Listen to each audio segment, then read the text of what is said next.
matemática com vocês. E aí, tudo bem com vocês? Vamos iniciar as nossas aulas da semana, vamos iniciar nossos estudos de matemática. Hoje vamos dar início à aula 1 e 2. Pessoal, antes de iniciarmos, nós não podemos esquecer que o nosso componente curricular é matemática. Essa aula tem como público-alvo vocês, alunos do 6º ano do ensino fundamental.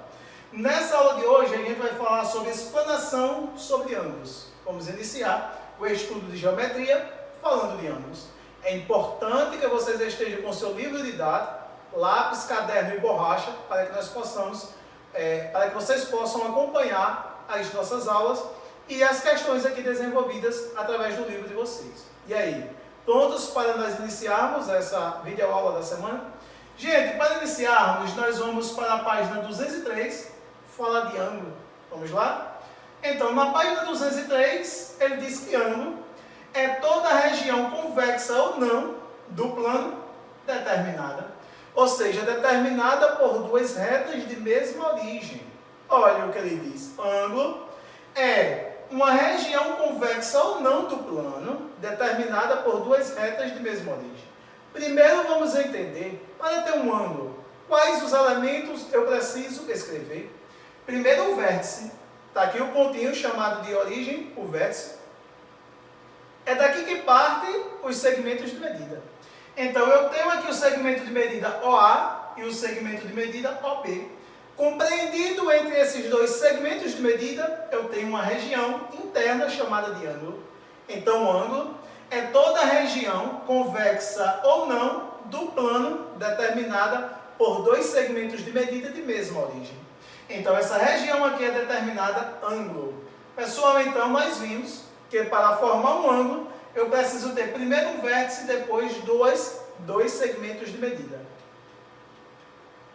Então, a medida de um ângulo, como eu faço e como eu represento a medida de um ângulo? Como eu faço para medir, você usa um transferidor. E como eu faço para representar? A unidade de medida de ângulos é graus. Então, ele diz, a medida de um ângulo é dada pela medida de sua abertura.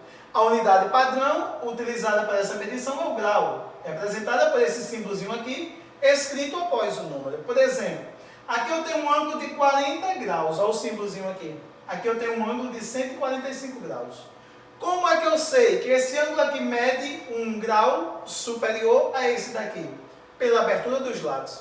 Ou seja, essa região aqui, compreendida entre os dois lados, onde e que determina o ângulo, a abertura delas é menor que a abertura dessa daqui. Estamos vendo que a abertura dessa daqui é maior. Então, aqui mede 145 graus e aqui mede 40 graus. Mas como eu sei a medida específica? Medindo. Eu tenho que usar o meu transferidor para medir os graus. Pessoal, depois nós vamos falar de construção de retas paralelas e retas perpendiculares. Ou seja, nós vamos traçar retas, nós vamos determinar suas posições, paralelas ou perpendiculares entre si. Primeiro vamos falar das retas paralelas. Para nós escrevermos retas paralelas, aqui eu tenho um plano, que é uma região, que eu posso escrever essas retas, e eu pego e escrevo e traço uma reta. Depois eu traço uma outra reta na mesma região, sem que elas duas se interceptem, ou seja, se encontrem em nenhum ponto. Eu digo que elas são paralelas entre si. Ou seja, essas duas retas, elas são paralelas entre si, porque elas não se cruzam, elas não possuem um ponto comum. Então eu posso escrever outra, está aqui uma terceira reta, essas retas, elas são paralelas. Quando eu escrevo assim mais de uma, eu já chamo de fecho, mas aí a gente vai deixar para depois, Inicialmente vamos falar delas serem paralelas. Duas retas ou mais são paralelas entre si, se elas não apresentarem pontos comuns. Ou seja, essa reta é chamada de reta R, essa de reta S e essa de reta T. As letras minúsculas representam as retas. Depois a gente vai falar de retas perpendiculares. Agora, o que são retas perpendiculares? Primeiro, olha, quando duas retas concorrentes, o que é concorrentes? Tem um ponto comum, concorrem a um ponto. Entre si, elas formam ângulos de 90 graus, ângulo reto. Vamos ver também os ângulos retos. Dizemos que as retas são perpendiculares e utilizamos esse símbolo aqui. Esse símbolo aqui representa a perpendicularidade. Gente, eu tenho aqui a reta R, e tem uma reta S. Elas se encontraram nesse ponto. Falamos que elas são concorrentes porque tem um ponto comum. Nesse ponto, elas formaram 4 ângulos retos, 90 graus. Esse pontinho aqui indica que é um ângulo reto. Portanto, nós vamos dizer que elas são perpendiculares entre si. Duas retas são perpendiculares entre si. Se elas tiverem um ponto comum, ou seja, concorrentes em um ponto, e naquele ponto elas formarem 4 ângulos de 90 graus. Vamos para a página 165 falar de polígonos. Poli vem de vários, gônos vem de faces. Ou seja, primeiro nós vamos iniciar falando de linhas poligonais.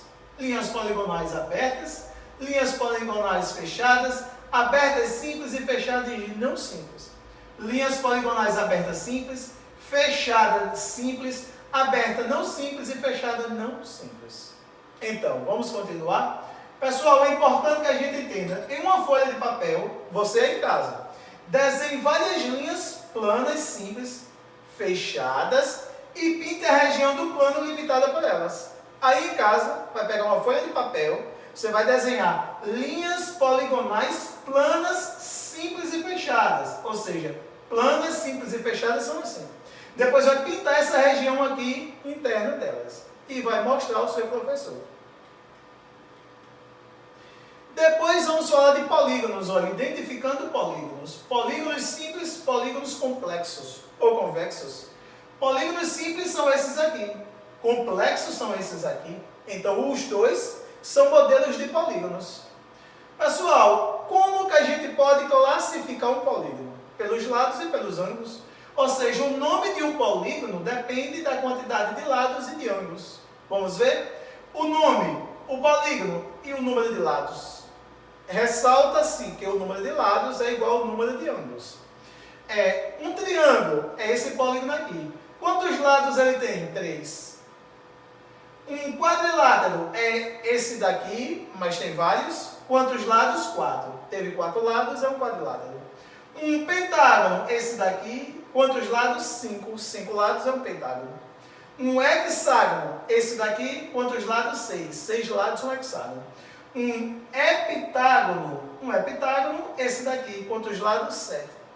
Um octógono, esse daqui. Quantos lados? 8. E um docágono, ou decágono. Um decágono, esse daqui, ele tem 10 lados.